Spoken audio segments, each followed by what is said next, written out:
અત્યારે રાજકોટમાં ડખો ચાલે છે, પોલીસ, પોલિટિશિયન્સ અને પબ્લિક, પત્રકાર એટલે જર્નાલિસ્ટ, આ બધું પ્રેસ, આ બધું ચાલે છે. તો કોનો શું રોલ હોવો જોઈએ એનો હું જવાબ કહું છું.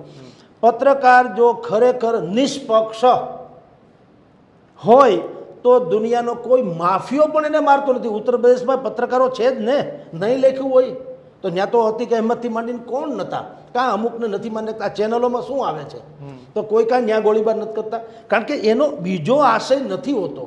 આમાં જેનિસ અજમેરા જે કહી રહ્યા છે એ હોય તો એ આપણી પાસે પુરાવા નથી, પણ જેનિસ અજમેરા જો કહેતા હોય કે મારી પાસે પૈસાની ખરણી માગી છે, એનો અર્થ એમ છે કે પ્રજાના પ્રશ્નને ઢાલ બનાવીને તમે તમારો સ્વાર્થ સાધો છો. જો સાચું હોય તો વાત કરો, તો પછી પત્રકારત્વની વ્યાખ્યામાં ક્યાં આવે?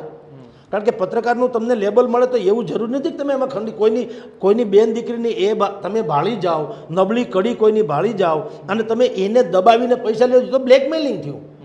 જર્નાલિસ્ટો મદદરૂપ થાય.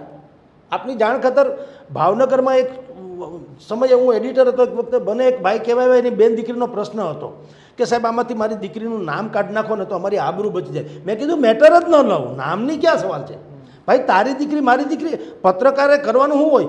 સમાજમાં સંતુલન જળવાઈ રહે, સારા જળવાઈ રહે, શાંતિ જળવાઈ રહે, સુલેહ થાય એવું સળગાવવાનું ન હોય. તારી દીકરીની કોઈ ખરાબ વાત હું છાપું એનાથી જનતાનો શું ફાયદો છે? તમારા સિવાય કોઈને નુકસાન નથી, તો શું કામ એવું કરવું જોઈએ? હું એ સેન્સમાં કહું છું.